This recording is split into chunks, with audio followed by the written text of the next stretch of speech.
আজকে হঠাৎ করে প্ল্যান হয়েছে যে আমরা বরিশাল যাব, যদিও যাওয়ার কথা ছিল হচ্ছে চট্টগ্রামে, কিন্তু কিভাবে জানি সবকিছু উল্টাপাল্টা হয়ে গেল। দেন আমরা হচ্ছে বরিশালে চলে যাচ্ছি। আপনারা হয়তো বা অনেকেই জানেন না যে আমাদের গ্রামের বাড়ি হচ্ছে বরিশাল, মানে দাদুদের সাইড, মানে দাদু চাচা কাকি এরা সবাই হচ্ছে বরিশালে থাকে, আর নানু মামা খালামণি এরা সবাই হচ্ছে চট্টগ্রামে থাকে। এই জন্য আসলে চট্টগ্রামে বেশি যাওয়া হয়, এই জন্য চট্টগ্রামের ভিডিও আপনারা অনেক দেখেন। আর বরিশালে হচ্ছে আমার একটা খালামণিও থাকে, সেই জন্য ভাবলাম যে অনেক দিন ধরে আসলে বরিশাল যাওয়া হয় না। লাস্ট হচ্ছে গেছিলাম হচ্ছে 5 বছর আগে, এর মাঝখানে আর যাওয়া হয়নি, তাই ভাবলাম যে এবার আসলে বরিশাল থেকে ঘুরে আসা উচিত। তারপরে হচ্ছে হুটহাট প্ল্যান করে হচ্ছে আবু বললো যে ঠিক আছে চলো তোমাদেরকে হচ্ছে বরিশাল থেকে ঘুরাই নিয়ে আসি। বরিশালে যেহেতু অনেক বছর পর যাচ্ছি, আপনাদেরকে আমি সবকিছু দেখাবো। এখানে অনেক সুন্দর সুন্দর জিনিস আছে। তার আগে হচ্ছে বরিশালে হচ্ছে বাসে হচ্ছে আমাদের একটা খাবার বিরতি দিছিল, সেখান থেকে আমরা হচ্ছে একটা সিঙ্গারা নিয়েছি, তেমন একটা মজা ছিল না। দেন হচ্ছে আমার ছোট বোন নিচ্ছে হচ্ছে বার্গার, যেটা দাম হচ্ছে 120 টাকা করে নিছে, ওর কাছে মোটামুটি লাগছে। আর এখানে হচ্ছে হাঁসের ডিম আর মুরগির ডিম ছিল।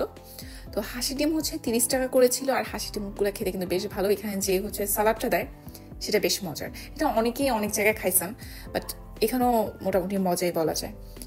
এরপরে হাঁসের ডিম খাওয়া শেষ করে, আমি যদিও হাঁসের ডিম 2টা থেকে 3টা খেয়ে ফেলছি, দেন আমাদের বাস হচ্ছে আবার চলা শুরু করলো। আর খুব একটা বেশি টাইম লাগে না, 3-4 ঘন্টার মধ্যে হচ্ছে বরিশাল চলে যাওয়া যায়।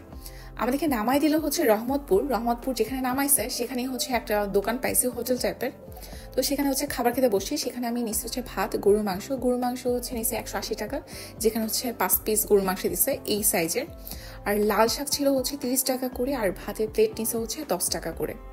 আর টেস্ট যদি বলি, আমার কাছে এখানে খাবারগুলো টেস্ট খুবই ভালো লাগছে। অনেক ধরনের মাছ ছিল, বাট আমি হচ্ছে এখানে পোয়া মাছ নিয়েছি, যেটার দাম নিচ্ছে হচ্ছে 150 টাকা।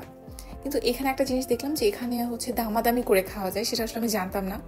পরে বিল দেওয়ার পরে দেখলাম যে অন্যান্য যারা ঢুকতেছিল তারা হচ্ছে দামাদামি করে খাচ্ছিল। যাই হোক, তারপরে আমি যেটা নিচ্ছি সেটা হচ্ছে এখানে ফার্মের মুরগি ছিল। তো ফার্মের মুরগি নিচ্ছি হচ্ছে এই বাটিতে হচ্ছে 80 টাকা প্রাইস আর কি।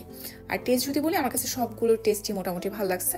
সো আপনারা যদি রহমতপুরে নামেন তাহলে এই হোটেল থেকে খাইতে পারেন। এরপরে হচ্ছে আমরা রহমতপুর থেকে একটা সিএনজি নিয়ে চলে আসছি মিরগঞ্জে। তারপরে হচ্ছে এখানে হচ্ছে মানে নদী পার হওয়া লাগবে।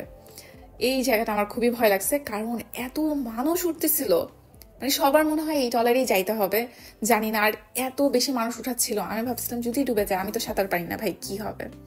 যাক, কোনোভাবে আমরা চলে গেছি, জিনিসটা আসলে ডুবে নাই। লোকজন বলতেছিল নাকি এর থেকেও নাকি আরো বেশি মানুষ নেয়, কোনো প্রবলেম হয় না।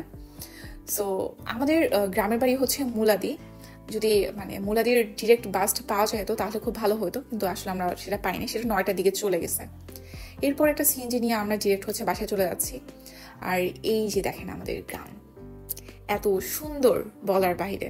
আমি এখানে যে কয়দিন আসি আপনাদেরকে পুরোটা ঘুরে দেখাবো। আর এখানে অনেক সুন্দর সুন্দর জায়গা আছে, প্লাস হচ্ছে পুকুর আছে, পুকুরে মাছও ধরা যায়, সেগুলো আপনাদেরকে দেখাবো। আর আমার এখানে বরিশালে অনেক ধরনের ভৌতিক কাহিনী আছে, সেটা হচ্ছে আপনাদেরকে একটা একটা করে শোনাবো। যেটা হচ্ছে যারা হচ্ছে একদম সামনাসামনি দেখছে কিংবা হচ্ছে যাদের সাথে ঘটে গেছে, সেই কাহিনীগুলো বলবো আপনাদেরকে।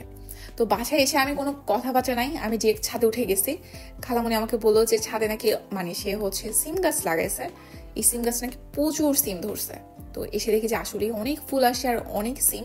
আপনাদেরকে যদি বাড়িটা দেখে, এই যে এরকম হচ্ছে চারিদিকে বাড়ি, মাঝখানে একটা উঠান, আর হচ্ছে এই যে ভিতর দিয়ে হচ্ছে সিঁড়ি, আর পিছনে হচ্ছে পুকুর। যে পুকুরের ব্যাপারে অনেক ভৌতিক কাহিনী আসলে এই পুকুর নিয়ে আসে। তো এই জায়গাগুলো হচ্ছে আমি কালকে আপনাদেরকে দেখাবো। আজকে যেহেতু আমি আসছি অনেক টায়ার্ড, আজকে কয়েকটা সিম পেরে আমি নিচে নিয়ে যাব। মানে এই সিমগুলো দেখে এত ফ্রেশ মনে হচ্ছিল যে এগুলো নিয়ে যদি না যাই, মানে নিয়ে যাইতেই হবে, এখনই রান্না করে এগুলো খাইতে হবে। তো আজকে এই পর্যন্তই, দেখাবে অন্য কোনো ভিডিওতে। ততদিন পর্যন্ত ভালো থাকবেন, আর সবাই আমার চ্যানেলটা সাবস্ক্রাইব করে দিতে পারেন, ফেসবুক পেজটা ফলো করে দিয়ে আসতে পারেন। আল্লাহ হাফেজ।